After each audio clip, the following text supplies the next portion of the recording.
الحمد للہ رب العالمین والصلاة والسلام علی سید الانبیاء والمرسلین والصلاة والسلام علی آباء سید الانبیاء والمرسلین والصلاة والسلام علی امہات سید الانبیاء والمرسلین والصلاة والسلام علی اعمام سید الانبیاء والمرسلین لا سیمن افضل البشر بعد الانبیاء بالقول الغالب خیر الناصرین سیدنا ابو طالب علیہ الصلاۃ والسلام وعلی آلہ واصحابہ واہل بیتہ وعطرتہ وعشیرتہ اجمعین اما بعد فاعوذ باللہ من الشیطان الرجیم بسم اللہ الرحمن الرحیم لا اقسم بیوم القیامۃ ولا اقسم بالنفس اللوامہ ایحسب الانسان ان لن نجمع عظامہ بلا قادرین علی ان نسوی بنانہ صدق اللہ مولانا العظیم وبلغنا رسولہ النبی العظیم رؤوف الرحیم ان اللہ وملائکتہ یصلون علی النبی یا ایہا الذین آمنوا صلوا علیہ وسلموا تسلیما اللہم صلی علی محمد وعلی آل محمد کما صلیت علی ابراہیم وعلی آل ابراہیم انک حمید مجید اللہم بارک علی محمد وعلی آل محمد کما بارکت علی ابراہیم وعلی آل ابراہیم انک حمید مجید الصلاۃ والسلام علیک یا سیدی یا رسول اللہ وعلی آلک واصحابک یا سیدی یا حبیب اللہ الصلاۃ والسلام علیک یا سیدی یا رحمۃ للعالمین وعلی آلک واصحابک یا سیدی یا شفیع المذنبین صلاۃ و سلاما علیک یا رسول اللہ قلت حیلتی انت وسیلتی غثنی یا حبیب اللہ یا رسول اللہ انظر حالنا یا حبیب اللہ اسمع قالنا اننا فی بحر ہم مغرق خذ یدینا سہل لنا اشقالنا۔ حمد و صلاۃ کے بعد انتہائی واجب القدر حاضرین و ناظرین، اللہ وحدہ لا شریک کی ذات کا بے شمار مرتبہ شکر ہے کہ جس نے ہمیں اپنے محبوب صلی اللہ علیہ وآلہ وسلم کی امت میں پیدا فرمایا اور اپنی بندگی کی نعمت عطا فرمائی اور اپنی معرفت کی لذت سے آشنا فرمایا اور ہر دنیا اور آخرت کے نام سے ہمیں مالا مال فرمایا۔ ہماری سلسلہ وار گفتگو قرآن کریم کی دعوت کے حوالے سے جاری اور ساری تھی۔ ہم نے قرآن کریم کی دعوت کے جو عنوانات ہیں اس کی ترتیب کے لحاظ سے ہم نے ان عنوانات کو سلسلہ بسلسلہ بیان کیا۔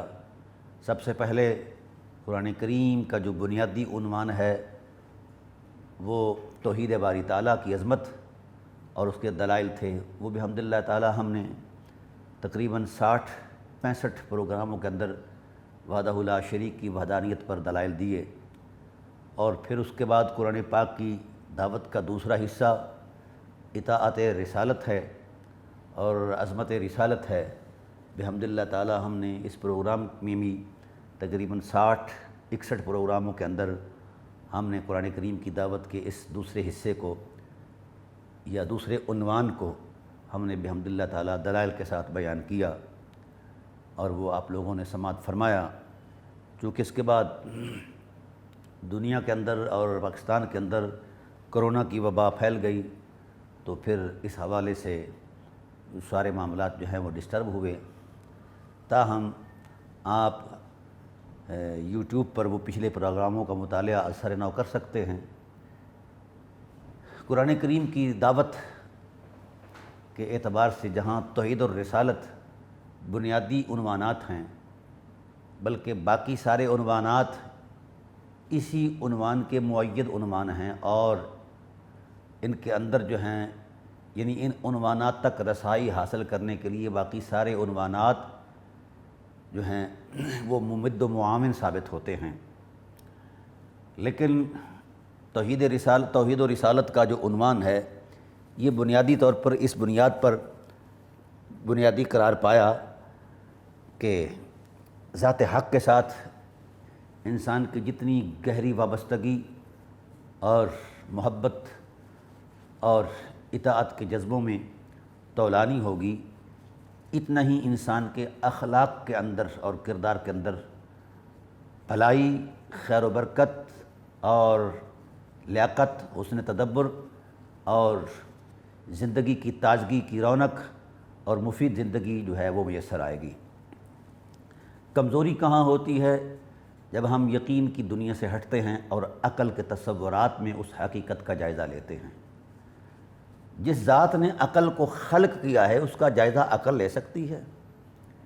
جس ذات نے انسان کے شعور کو پرواز بخشی ہے، بھئی جو اس کا اصل کریٹر ہے، اصل خالق ہے، وہ زیادہ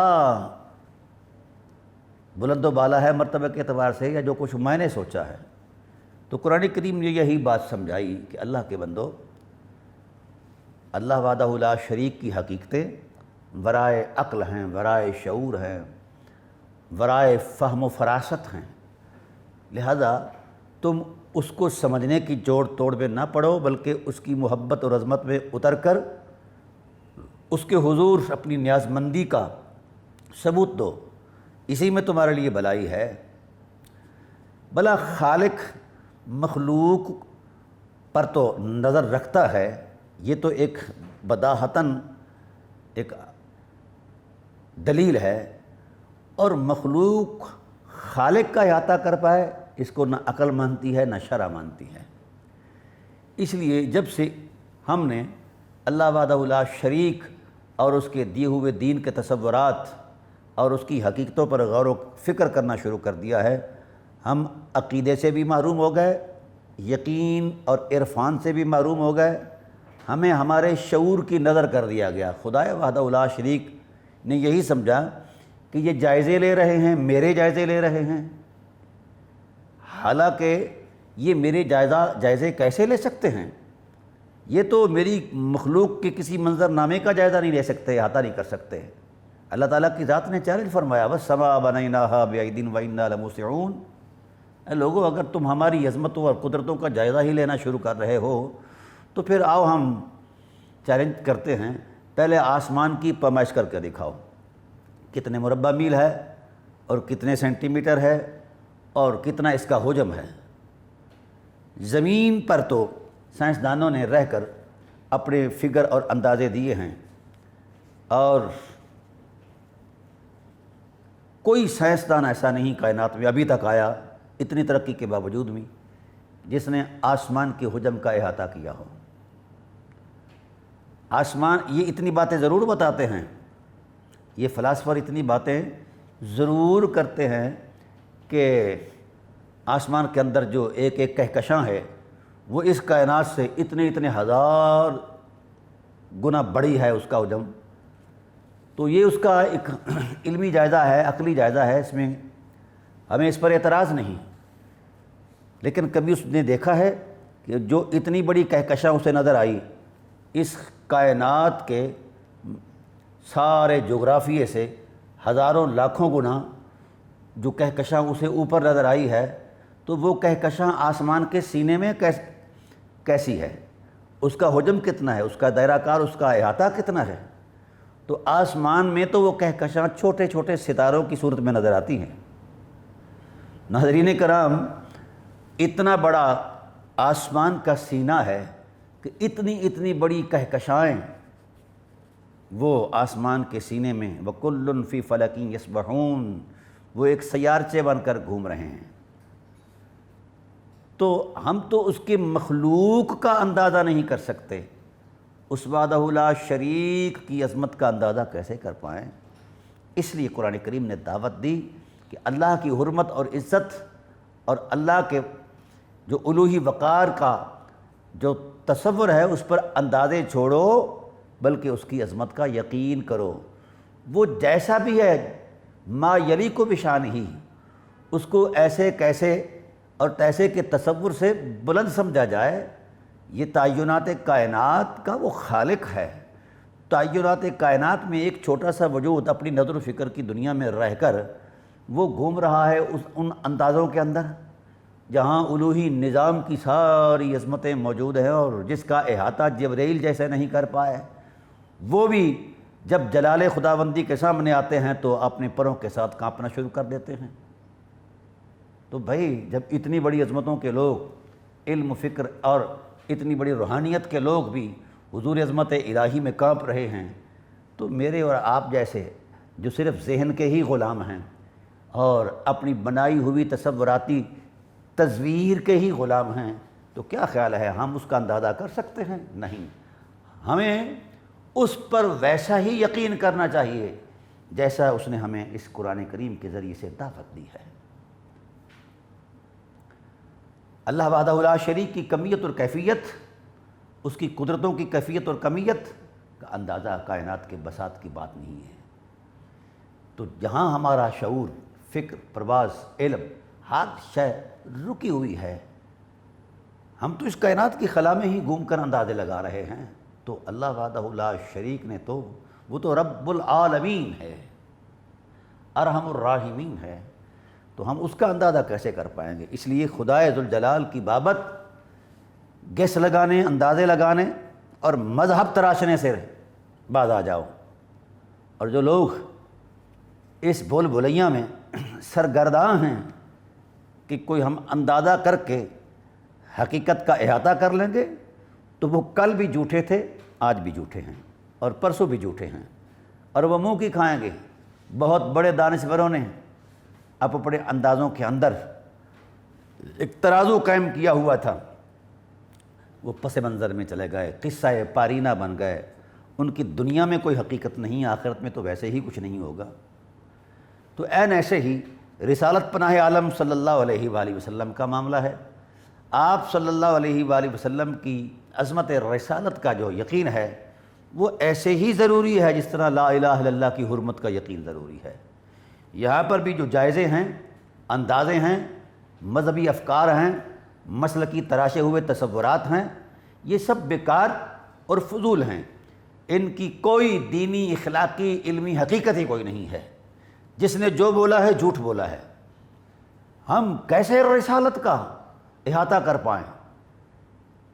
جس ذات بے مثال کے ایک وصف کا تصور اتنا بڑا ہے کہ کائناتیں چھوٹی ہیں، وما ارسلناک الا رحمۃ للعالمین، جس کے ایک وصف کا احاطہ کائنات نہیں کر سکتی، عالمین سمٹ کر میرے محبوب صلی اللہ علیہ وآلہ وسلم کے دامن رحمت میں سمائے ہوئے ہیں، تو پھر جس کے وصف اور لباس رحمت کا احاطہ کائنات کی کوئی قوت نہیں کر سکتی، اس کی حقیقت کا اندازہ ہم کیسے کر پائیں؟ تو اس لیے بڑا ضروری ہے جو حقیقتیں اندازوں سے ورا ہیں ان پر یقین کیا جائے۔ اور میں خاص کر جو دین کے علم سے وابستہ لوگ ہیں، اہل علم ہیں، اور اپنے آپ کے خیال کی دنیا میں وہ ایک اتھارٹی سمجھتے ہیں، وہ اپنے مذہب مسلک کی سچائی میں یوں ہی اڑے ہوئے ہیں، اور جو ان کے مذہب اور مسلک اور مشرب کے تصور علم سے ہٹ کر کوئی حقیقت ہے اس کا انکار کر دیتے ہیں، وہ اپنے گریبان میں جھانکیں اور جھانک کر حسن رسالت کا جائزہ قرآن کی روشن آیات سے لیں، پھر پوچھیں قرآن سے۔ عجیب بات یہ ہے کہ جہاں قرآن ہمیں دعوت یقین، دعوت ایمان دیتا ہے، وہاں ہم ضرب تقسیم لگا کر جائزہ لینا شروع کر دیتے ہیں، اور جہاں دعوت فکر دیتا ہے وہاں یقین کر کے بیٹھ گئے ہیں۔ بھئی جہاز خلا میں اڑ رہا ہے، ہمارا یقین ہے، ہم نے دیکھا ہے، فلاں کام یہ ہو رہا ہے، یقین ہے، سائنس نے یہ ترقی کی ہے، یقین ہے، فکر و فلسفے نے یہاں تک پرواز کی ہے، یقین ہے۔ بھئی یہ سب اندازے ہیں۔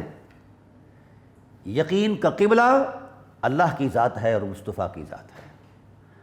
اور پھر قرآن کریم نے بھی اسی لیے ارشاد فرمایا فَإِنْ آمَنُوا بِمِثْلِ مَا آمَنْتُمْ بِهِ، اے میرے محبوب کے غلاموں، یہ اصحاب رسول کا ٹائٹل ہے کہ انہوں نے زندگی میں کبھی بھی کسی صحابی نے رضی اللہ عنہ نے رسول اللہ صلی اللہ علیہ وسلم کی حرمت، عزت، توقیر کے بارے میں اندازہ نہیں لگایا، بلکہ یقین کی روشنی میں اتر کر اپنے دل کو رسول اللہ کے حضور حاضر کر دیا ہے۔ تو قرآن کریم نے ٹائٹل کی عظمت میں اللہ تعالیٰ نے ارشاد فرمایا کہ حبیب ان سے کہو کہ ان کے یہ پختہ یقین اور آپ کی تعظیم اور توقیر میں یہ اترے ہوئے لوگ اس قدر بلند ہو گئے کہ ان کا طرز عمل ہم نے معیار بنا دیا ہے۔ قیامت تک آنے والے کائنات کے باسی جو ان کی طرح آپ پر ایمان لائیں گے، آپ سے محبت کریں گے، فقد اہتدوا، ہم ہدایت کا نور انہیں عطا کریں گے۔ اور جو ضرب تقسیم کریں گے، مذہب مسلک کے تراشے ہوئے بت کے روشنی میں اسے عینک بنا کر دیکھیں گے تو پھر وہ ہدایت نہیں پائیں گے۔ اس لیے قرآن کریم نے نہ تو کسی مذہب کی بنا رکھی ہے، نہ ہی کسی مسلک کا تصور دیا ہے، اور نہ ہی کوئی ایسی بات کی ہے جو ذہنی جوڑ توڑ کی ممنون احسان ہو۔ قرآن کریم ایک ایسی سچائی ہے جو ٹھوس بات کرتا ہے۔ جہاں جہاں قرآن کریم نے جو جو اشارہ دیا، جس انداز میں، خواہ وہ ماضی سے متعلق تھا، حال سے متعلق تھا، یا مستقبل کے متعلق ہے، وہی بتایا ہوا اشارہ عین حق ثابت ہوا۔ تجربات اس بات پر گواہ ہیں۔ تاریخ اسلام اس حقیقت کو روشن طریقے سے بیان کر چکی ہے۔ جو کچھ ہوا، جو کچھ ہونے والا ہے، اللہ تعالیٰ نے تو یہاں تک ارشاد فرما دیا، یہ قرآن وما من غائبۃ فی السماء والارض الا فی کتاب مبین، کائنات کی کوئی ایسی عظمت، خواہ وہ غیب سے تعلق رکھتی ہے، خواہ وہ حاضر سے تعلق رکھتی ہے، ہر ایک حقیقت کو ہم نے سمیٹ کر قرآن میں رکھا۔ نزلہ علی قلبک، حبیب ہم نے قرآن کو سمیٹ کر تیرے قلب منور میں رکھا ہے۔ تو کائنات کی ساری حقیقتیں، خواہ وہ غیب سے تعلق رکھتی ہیں یا عالم شہادت کے تصور سے تعلق رکھتی ہیں، وہ سمٹ کر قرآن میں آئیں، اور قرآن سمٹ کر سینہ محمد صلی اللہ علیہ وسلم میں روشن دل کے اندر سما گیا ہے۔ تو جس کے دل کی وسعت اس قدر ہے، اس کی ذات اور اس کی حقیقت کی حرمت کتنی بلند و بالا ہوگی۔ اس لیے میں اس دور کے اہل علم سے گزارش کرتا ہوں کہ مذہب کے تراشے ہوئے تصورات میں امت کو پریشان نہ کیا جائے۔ جہاں تک آپ نے سوچا، آپ کے علم کلام کے ماہرین نے ضابطے بنائے، استقرائی قواعد وضع کیے، مجھے تو شرم آتی ہے کبھی یہ بات کرتے ہوئے کہ ایک طرف میرے قبول کردہ کسی امام یا کسی ماہر علم کلام کا ایک استقرائی قاعدہ ہے، اور دوسری طرف قرآن کی روشن آیت ہے۔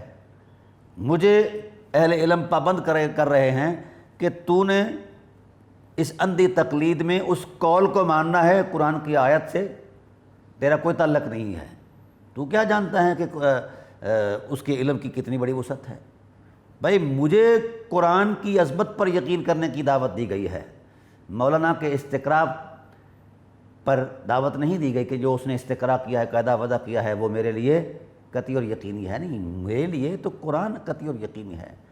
اگر قرآن کی سادہ عظمت کسی کے سینے پر روشن ہو جائے، کسی کے دل دماغ کو معطر کر دے، معمر کر دے، تو پھر اس کے سامنے یہ قاعدے شاعدے کیا ہوتے ہیں، یہ وضعی باتیں کیا ہوتی ہیں؟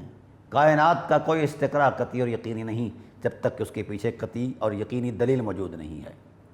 اس لیے ضروری ہے اہل علم امت پر رحم کریں۔ یہ جو بت تراشے ہوئے ہیں ہم نے اپنے ماحول کے اندر، یہ فکری بت ہیں، یہی شرک ہے۔ الذین جعل القرآن عضین، قیامت کے دن یہ شکایت لگے گی کہ یہ وہ بدبخت علماء ہیں جنہوں نے قرآن کو ٹکڑے ٹکڑے کر دیا تھا۔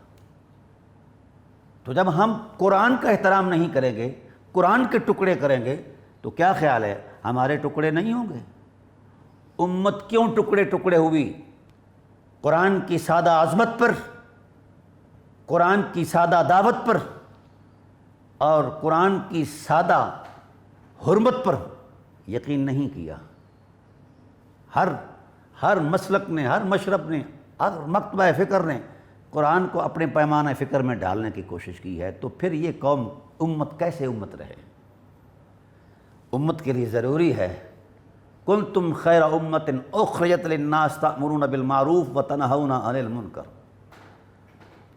یہ خیر امت کا ٹائٹل اس وقت ان کو شایان شان ہے ان کے، جب تک یہ قرآن کی اس عالمگیر، کائناتی، یونیورسل سٹیٹس میں اتر کر اس کی کائناتی تعلیمات پر عمل کریں گے اور ان پر یقین کریں گے۔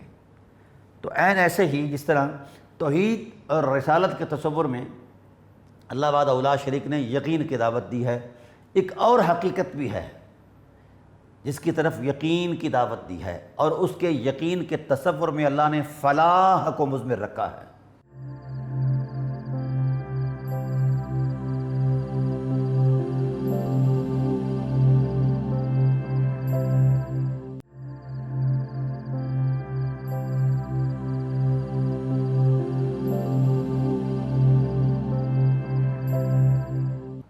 کامیابی کو مثبت رکھا ہے، وہ تصور ہے آخرت کا، وہ یقین ہے آخرت کا۔ اللہ تعالیٰ ارشاد فرماتے ہیں وَبِالْآخِرَةِ هُمْ يُوقِنُونَ، حبیب بلند مرتبہ وہی لوگ ہیں جو آخرت پر یقین رکھتے ہیں۔ اور پہلے ان کے اوصاف بیان فرمائے۔ اللہ ہو کے بندوں کے اوصاف بیان فرما رہا ہے۔ کیوں بیان فرما رہا ہے؟ کہ ان بندوں کے قلب و روح کے اندر سادہ یقین کی عظمت موجود ہے، مذہبی مسلکی مشربی جوڑ توڑ نہیں ہے۔ امت سے عرض کر رہا ہوں، عوام سے عرض کر رہا ہوں، پوری کائنات میں کلمہ گو لوگوں سے عرض کر رہا ہوں کہ جو شخص مسلک اور مذہب کی دعوت دے اس سے نفرت واجب ہے۔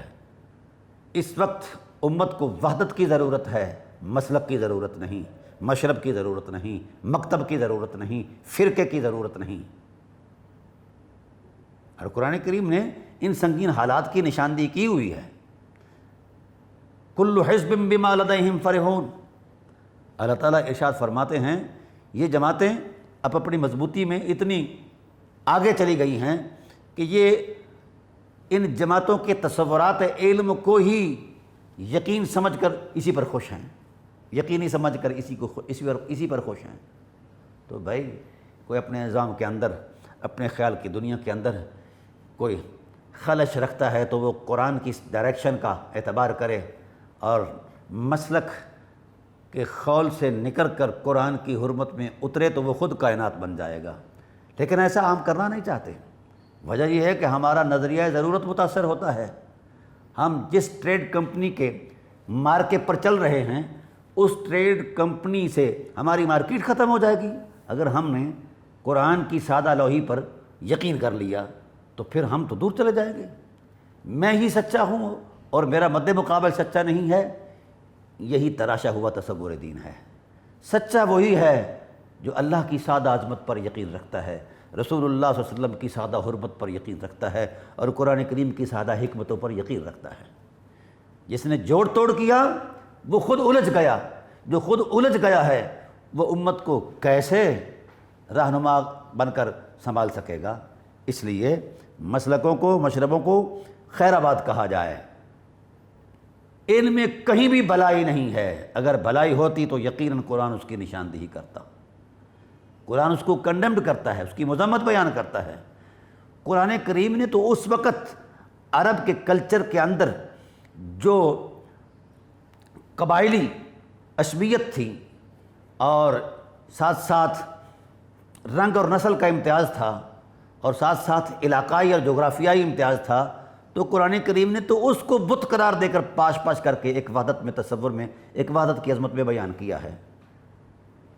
اللہ تعالیٰ ارشاد فرماتے ہیں میرے حبیب کل یہ لوگ انہی حوالوں سے باہم دست و گریبان تھے، قتل و غارت سے گزرے ہوئے تھے، قبائلی عصبیت کے اندر، علاقائی عصبیت کے اندر، رنگ و نسل کی عصبیت پر۔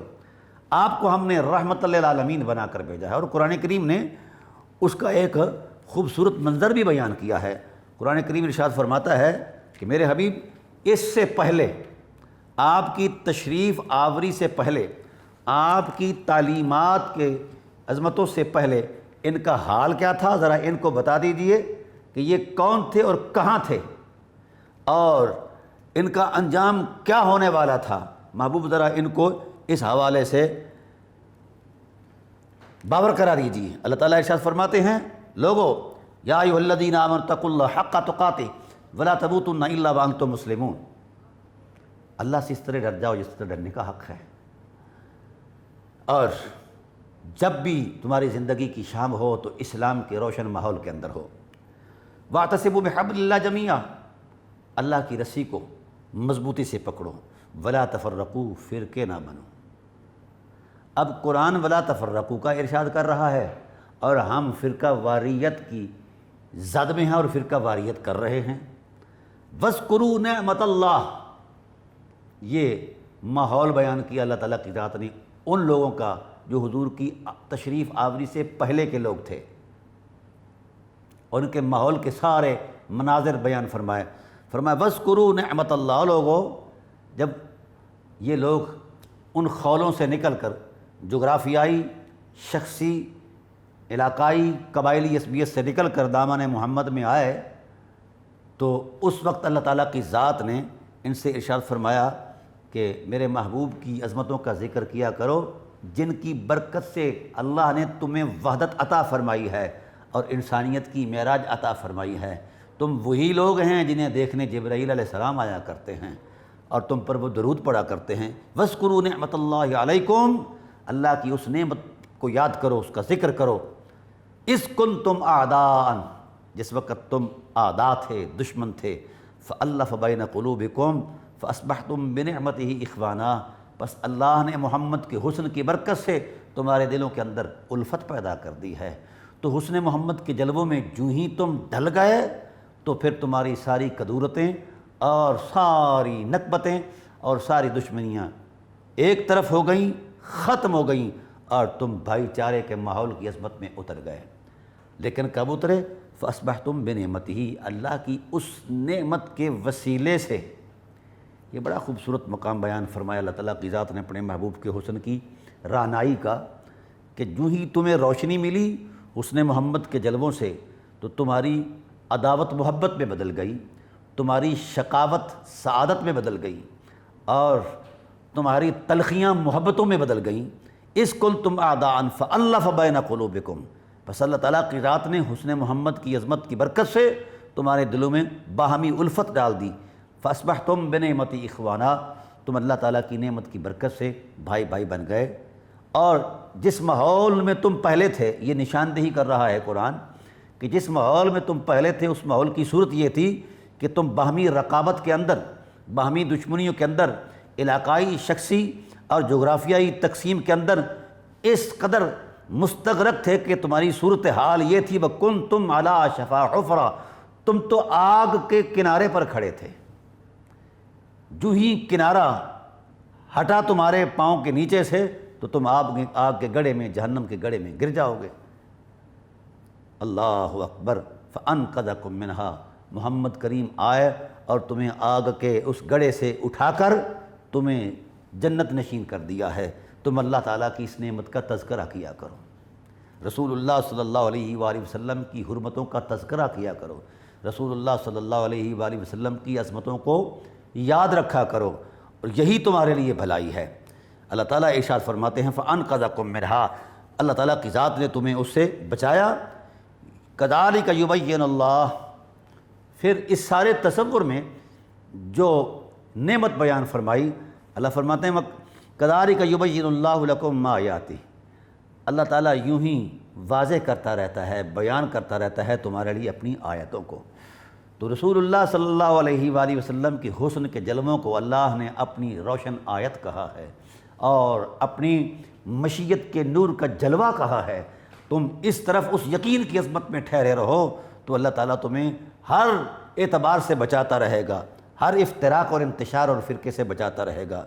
لعلکم تہتدون، اس لیے کہ اللہ چاہتے ہیں کہ اللہ تعالیٰ کے محبوب صلی اللہ علیہ وسلم کی تعلیمات کی برکت سے تم اس مراد کو پہنچو، اس منظر کو پہنچو جو اللہ نے انسان کے لیے بیان فرمائی ہے۔ وَلْتَكُن مِّنكُمْ أُمَّةٌ يَدْعُونَ إِلَى الْخَيْرِ، جو ہی رسول رحمت صلی اللہ علیہ وسلم کی آغوش میں تم آئے تو فیوز و برکات نبوت تم پر غالب آئیں۔ وَلْتَكُن مِّنكُمْ أُمَّةٌ، تم پھر ایسی امت بن گئے، يَدْعُونَهُ إِلَى الْخَيْرِ، تم خود داعی الی الخیر بن گئے، خیر کی طرف دعوت دینے والے بن گئے۔ یامرون بالمعروف وینہون عن المنکر، نیکی کا حکم کرنے والے تم بن گئے اور برائی سے منع کرنے والے تم بن گئے۔ وَأُولَٰئِکَ هُمُ الْمُفْلِحُونَ، یہی فلاح ہے۔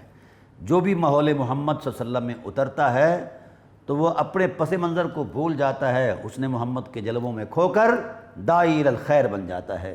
یہ قرآن کریم کی سادہ عظمت ہے، یہ سادہ بات ہے، اس میں اگر تو قرآن کریم نے کہیں کسی مسلک کا تصور دیا ہو اور کہیں کسی فرقے کا تصور دیا ہو تو پھر تو آپ کو حق بنتا ہے، میں معاشر اہل علم سے گزارش کر رہا ہوں، اگر آپ کا قرآن پر ایسے ہی یقین ہے جس طرح قرآن کریم کا تقاضا ہے، مشیت الہی کے تقاضے ہیں، مزاج رسول کے تقاضے ہیں، تو پھر تو تمہیں اور تمہاری عظمت کو یہ مسکین کھڑے ہو کر سلام نیاز پیش کرتا ہے۔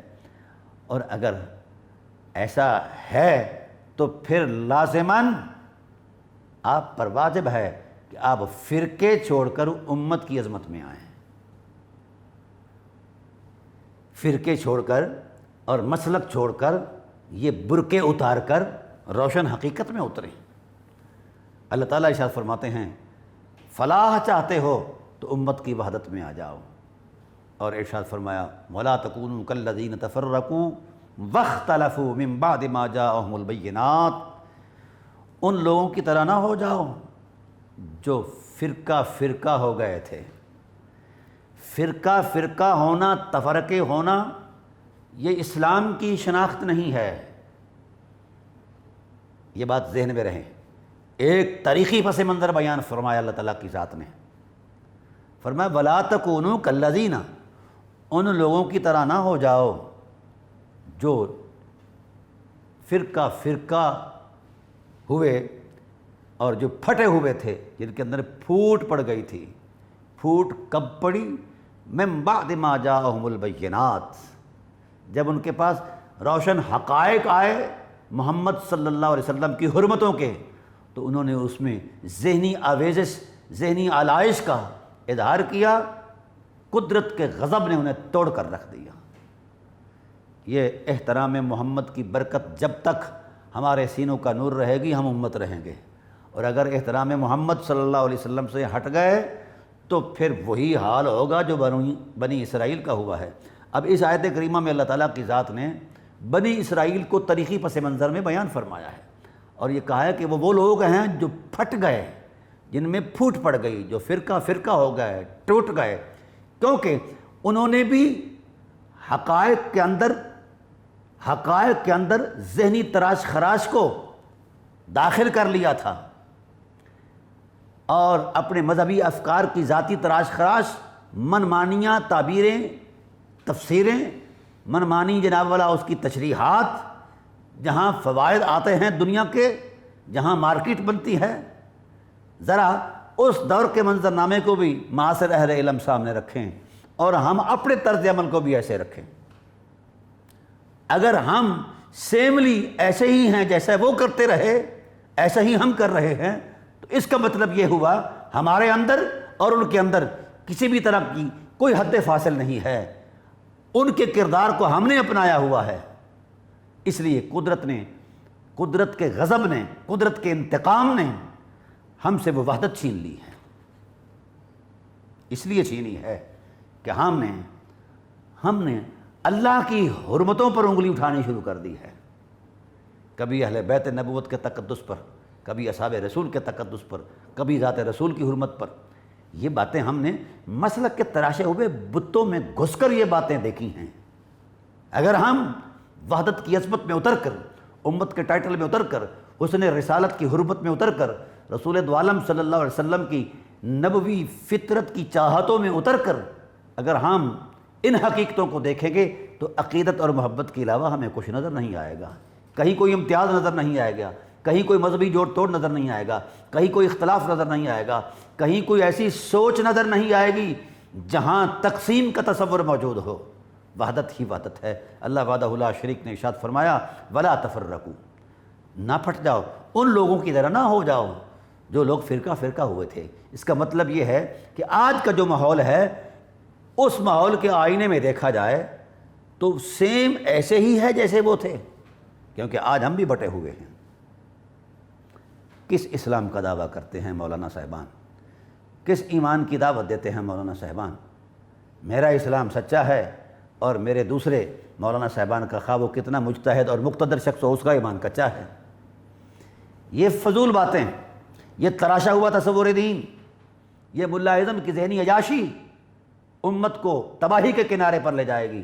امت اگر بچنا چاہتی ہے تو اس فرقہ پرست کے تصور علم سے نفرت کی جائے اور دور ہٹا جائے، اس کو تھوک دیا جائے۔ فرمایا من بعد ما جاء، اختلاف کرتے ہیں، واختلفوا من بعد ما جاءهم البینات، جب روشن دلائل آ گئے پھر اس اختلاف کی کوئی صورت نہیں ہے۔ اختلاف تب ہے جب دلیل نہ ہو، جب دلیل موجود ہے، اللہ کا رسول حسن الوہیت کا جلوہ بن کر، آئینہ بن کر ہمارے سامنے ہے، پھر عالمین کی شان رکھتا ہے، رحمت للعالمین کی عظمت رکھتا ہے۔ حیرت اس بات پر ہے، اتنی بڑی حرمت مآب ذات اور اس قرآن جیسی کتاب کے ہوتے ہوئے پھر امت کے اندر یہ افتراق، انتشار، یہ فرقہ واریت۔